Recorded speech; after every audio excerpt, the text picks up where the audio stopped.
Hi everybody. Quick intro for the sale video. This is for the February sale. This is going to take place tomorrow at 1 p.m. I'll have everything listed on the website. A couple dozen bats. I think there's around 5 signed baseballs. No jerseys this time. Maybe next time. And with that said, let's get to it. Enjoy the sale. 1979 Yankees team signed baseball. Now, this one I'm pretty sure has clubhouse signatures on it. Starting with Billy Martin on the sweet spot. It doesn't look like any Billy Martin I've ever seen. I believe that's a clubhouse. I'm also pretty sure that the Bobby Mercer signature is a clubhouse, and there's no Thurman Munson. So this is a 79 ball for sure. On the opposite of the sweet spot, over the commissioner stamp, this is a Lee McPhail ball. We've got Reggie Jackson. I think Reggie might be a clubhouse. So again, I'm not an autograph expert. This one will be priced accordingly, but we're expecting that there are going to be some clubhouse signatures on here. Other names on here, let's see. Brad Golden, Lou Piniella, Greg Nettles, Jim Cott, Reggie, Fred Stanley, Jim Spencer, Louis Tiant, Jeff Torborg, Tommy John, Goose Gossage, Jim Hegan, Chris Chambliss, Ron Guidry, Willie Randolph, Charlie Lau, Yogi Berra. It's a bit of a who's who of late 70s Yankees. But like I said, there are some clubhouse signatures on this ball. So priced accordingly, it'll be up for sale tomorrow.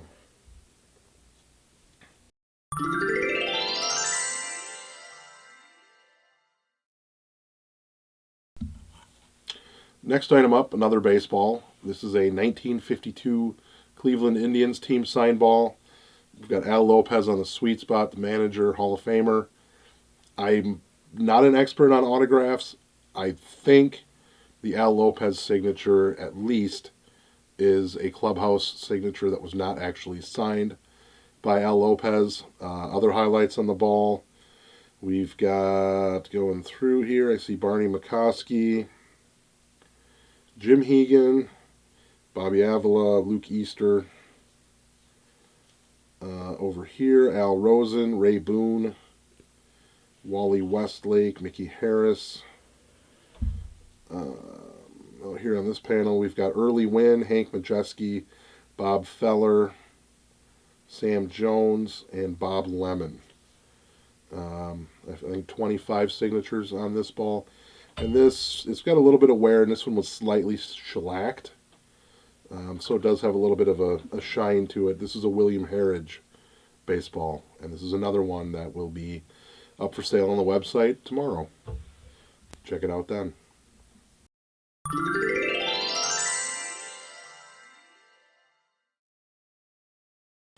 The next item that is going to be uploaded to the website tomorrow is a autographed baseball by Ted Williams. This is a official American League Bobby Brown commissioner ball. It's signed on the side panel to Jake, your pal Ted Williams. This is one I picked up from a seller probably 2 years ago. He had it for sale. It was one I think his grandfather had gotten for him down in Florida. It's a good looking signature, and it's one I would keep if my name was Jake, but then I would have said, hi, it's Jake from Hall of Fame Bats instead of Tim from Hall of Fame Bats. So you get what you get. Good looking ball, would be a nice ad, especially if your name is Jake. This one will be coming up for sale tomorrow.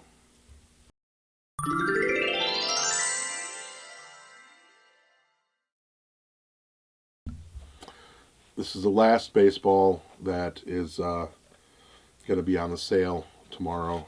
This is the one I'm probably the most excited about. This was one that I picked up, probably again a couple years ago. Once in a while I'll buy things that I see that I like. This is a 1941-42 Ford Frick official National League baseball. This one is autographed, and the box comes with it, original box.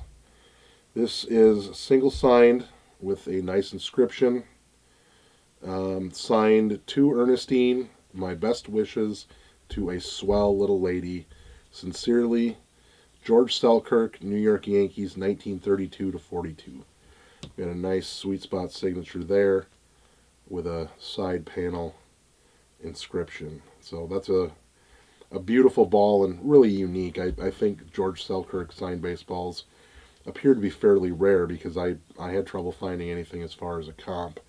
And the ball, or the box, isn't in perfect shape, but the box comes with it, and it's not something you see every day.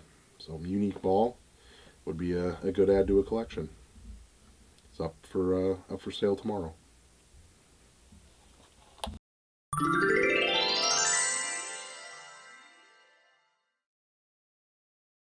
We're on to the bats. Up first is a 1995-97 Jason Giambi. This is a rookie era game used bat. Got an autograph in black Sharpie on the sweet spot. His number 16 on the knob. This one really has nice use. We got a lot of seam impressions. We've got ink transfers. This one also has numerous cleat marks on the back side of the barrel. And it looks like this one has a PSA for the autograph. But I do not have an additional card or anything like that. It's just a sticker on the barrel. Nice coat of pine tar. This one is cracked. It's a little bit splintered, but there's really no pieces missing. A really nice Jason Giambi rookie era gamer. Giambi is, of course, is a guy who you can't watch the movie Moneyball and not think about Jason Giambi. So this one is up for sale.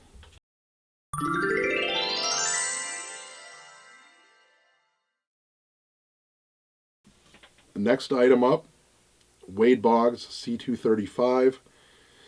Unfortunately, this one was used for batting practice. I can tell where the barrel was taped. It did get a Boggs signature on the sweet spot in black. It's cupped as it should be. Boggs characteristics, we've got light pine tar here, a little bit of transfer here. But that's definitely his number 26 on the knob, and I believe that was done in his hand. And definitely his autograph on the sweet spot there. As far as visual use, there's not a ton. There's a little bit of swelling. You've got some surface marks on the left barrel and on the right barrel. But like I said, this one was definitely taped for batting practice. And I believe it's a 1985 Louisville Slugger C235. This one was priced as a batting practice bat should be.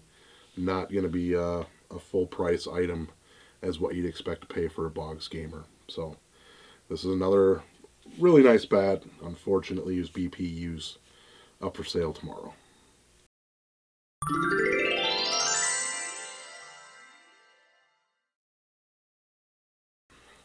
Next one up, Don Baylor, California Angels. This is another one that came out of that from the lady in California that her husband worked for the Angels. This is Don Baylor's 1979 All-Star Game bat. This one has, nice pine tar on the handle. We've got a little crack here. We've got another crack here. Really nice use. Quite a few seam impressions on the left barrel. A few cleat marks there. I did watch the footage of the 1979 All-Star Game.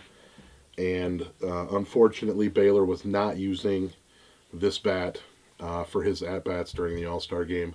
He's got his number 25 on the knob in black. It is a 155A model. So, unique bat.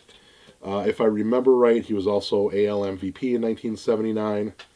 This would be a good bat to get simply because it's Don Baylor, and it was a really great season for him. This one's up for sale tomorrow.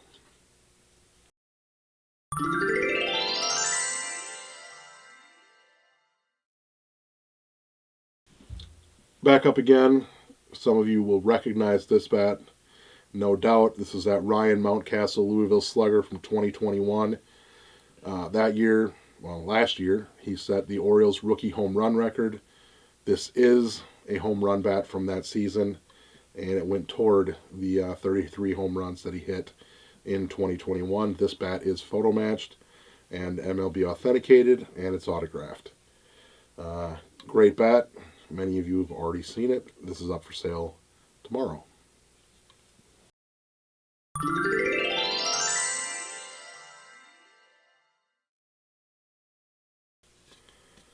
Next, we've got a Dustin Pedroia 2007 game used. This is a rookie season bat. In 2006, Pedroia came up. He wore the number 64. This one, of course, has the number 15 in black on both ends. Really heavy use. We've got a lot of seam impressions, a lot of ball marks, a lot of ink transfers. Nice moderate to heavy coat of, looks like either Bostock or pine tar, maybe a mixture of both. This one has a PSA sticker on the knob, so this one you would be able to get a replacement letter from John Tobby. This one is already PSA authenticated, and it is not cracked. Outstanding Dustin Pedroia, Boston Red Sox rookie bat. He was Rookie of the Year and won the World Series in 2007.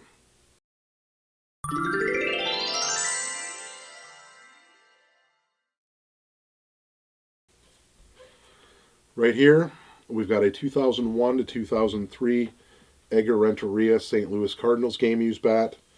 This one, I believe, is uncracked. Has really outstanding use. Ball marks, seam impressions. We got a couple white leather scuffs there. I did find out when I was photographing this one, it's got a black Sharpie signature. In this area, it's really almost impossible to see. We got his number 3 and the length and the weight on the knob. A little bit of pine tar. Just a really nice Renteria bat. This is an 01 to 03. It did not extend into 04 because in 2004 in spring training they were already using the Select Maple labeled bats. So this is an 01 to 03.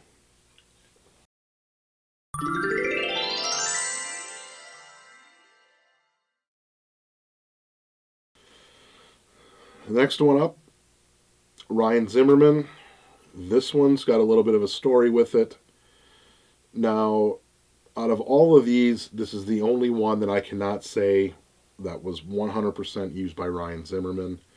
The reasoning for that is that if you've seen any photos of Ryan Zimmerman playing, you're going to notice that usually from about here to here, it's almost a rose-colored coat of pine tar. This one really doesn't have much for pine tar on it. It's pretty light, and also most of his bats appear pretty clean as far as cleat marks. This one's got a lot of use and a lot of cleat marks. So based on that, I can't say that Ryan Zimmerman used this. It's priced accordingly. The LOA will reflect that I don't believe Ryan Zimmerman used this, even though it does have his number 11 on the barrel end and on the knob. I don't know if this was a spring training bat. It does have a production date in January of 2012, and it is cracked.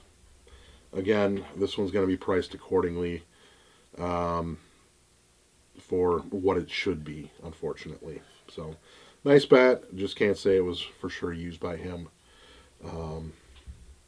But still, it kind of goes to show the process that you go through when you're evaluating each bat. It's important to look at the use characteristics. And this one just doesn't have his. So, it is what it is.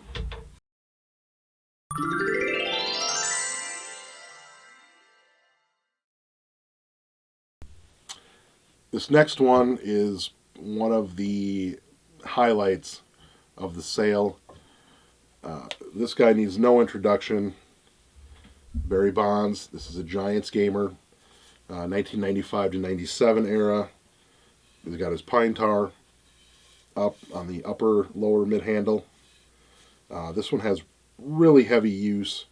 So much, in fact, that you can almost see an indentation in the barrel there. We've got a little bit of swelling, a little bit of separation, black National League ink transfers, quite a few deep seam impressions. We've got use on the front and on the left and on the back barrel.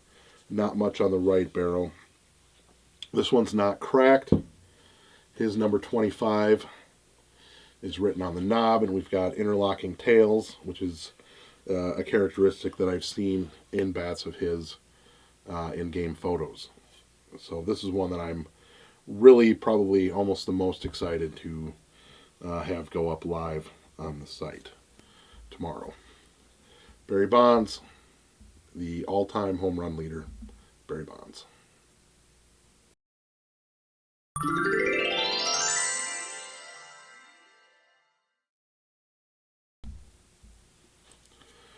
Next up, for the game used bats. This is a 1978 Lyman Bostock C243. This is a California Angels game used bat. If you're not familiar with the Lyman Bostock story, it's definitely worth checking out. He was shot and killed in Gary, Indiana in September of 1978. Came up with the Twins, I want to say in 1975. Played with the Twins 75, 76, and 77, and then went to the Angels. And had a good promising career that was cut short way too soon. This one has really nice use on the right barrel here. We've got some grain swelling, slight separation from repeated contact, numerous seam impressions, quite a few ball marks on the right barrel, and that continues around. There's a little bit on the left barrel and a couple ball marks on the front. This one is not cracked, and it does not have his number on either end. But this one came from a lady whose husband worked for the Angels in the late 70s. I've got a few other bats that came from the same source. And I'm 100% confident that this is a good Lyman Bostock gamer. You don't see too many of his bats, and it's really a case of what might have been. So, good bat, and he was gone too soon.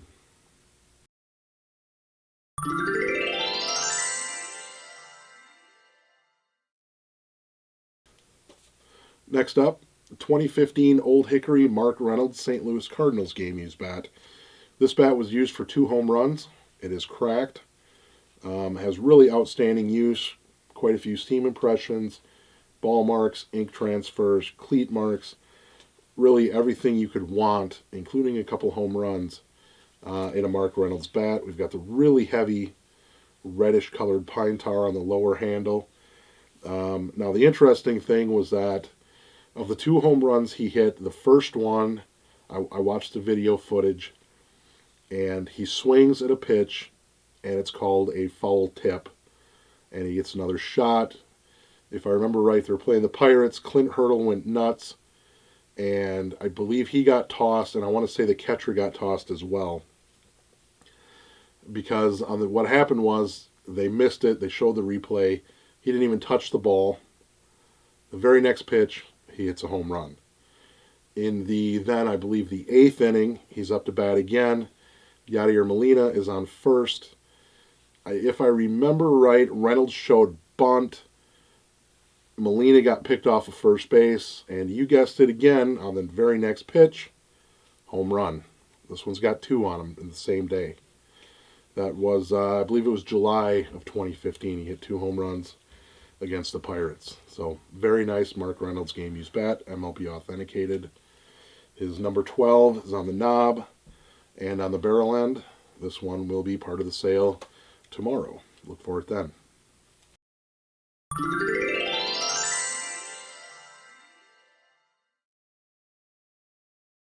Next one up, we've got a 1987-88 Chicago Cubs Rafael Palmeiro rookie era game used bat. This one's got nice use. We've got quite a few black ink transfers on the back. There's a few light seam impressions, several ball marks, a few cleat marks here and there. It's got a really minor crack. Starts right about here and runs down into the center label. Moderate coat of pine tar. And as is typical with Chicago bats from the 80s, I think, and running into the 90s, this one has both his uniform number 25 and the model number C271C written on both the knob and the barrel end in blue pen. That's pretty typical, and that's really how you can differentiate and sometimes pick out a Chicago Cubs gamer versus a bat from a different era, say a different team. It's also how we narrow this one down to being an 87-88 versus running into his time with the Rangers then in 89. So, nice rookie era Rafael Palmeiro game used bat.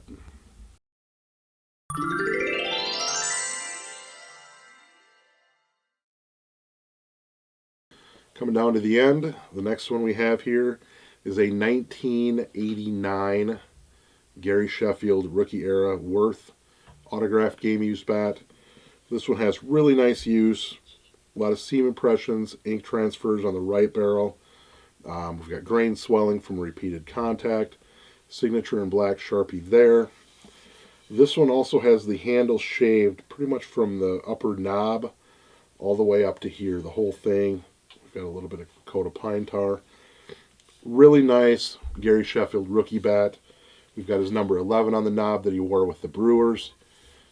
He did wear, I believe the labeling on this is like 88 to 90, but he had switched, or 88, 89 I think is the labeling period, but he had switched in,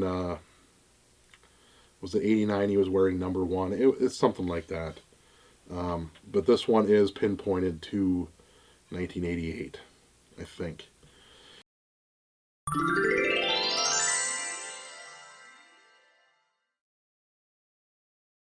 This bat actually has its own case. This is not a bat tube. And this bat really is the reason why I'm wearing the gloves, more so even than the baseballs. This probably is one of the most unique bats that I've ever had. As best I can tell, this was a prize that was offered in the MasterCard Memorable Moments. I don't want to call it a contest, although I think it was a contest, and I think people got sent to the World Series or something. This is from 2002. I'm not a metallurgist, so I'm not going to tell you that this is a solid silver bat, although if it was, it would be worth a ton of money. My guess is that it's silver plated. This one is, I want to say, 33.5 inches long, and it weighs 28.5 ounces. It is beautiful silver. There's really not a lot to say. I can't imagine that they made more than one of these. But it's really similar to the bats that go out for the, I think it's the batting title bats that they put out. We got the Louisville Slugger logo there, and the Memorable Moments logo there. This one does have a few blemishes. But if you like unique bats in your collection, this one's for you. This one's a beauty. And it will be sent your way in the case.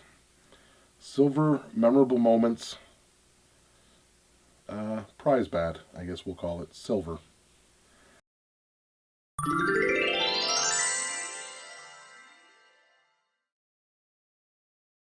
Next, last but not least, we got Reggie Jackson. Now, this is probably not the type of bat you're used to seeing Reggie use. I have identified this style of bat being used by Reggie in 1978 and 1979 as a member of the Yankees. This one has a pair of cracks. The crack here, it looks like it's been secured. Or it could be that it just lays really flat. I'm not sure. The other crack is a little bit lower. That one definitely has not been secured. Not much in the way of pine tar. This one's got really nice use. We've got some seam marks on the back barrel, ball marks, and a seam mark on the right barrel. And that looks like about it. But really much nicer use than what typically you can, what really will pick up on camera or even in photos. This is a pretty nice late 70s Yankees Reggie Jackson bat. 288 RJ stamped into the knob. This is another one that came from the lady whose husband worked for the Angels in the late 70s. Nice bat. It's Reggie. What can you say?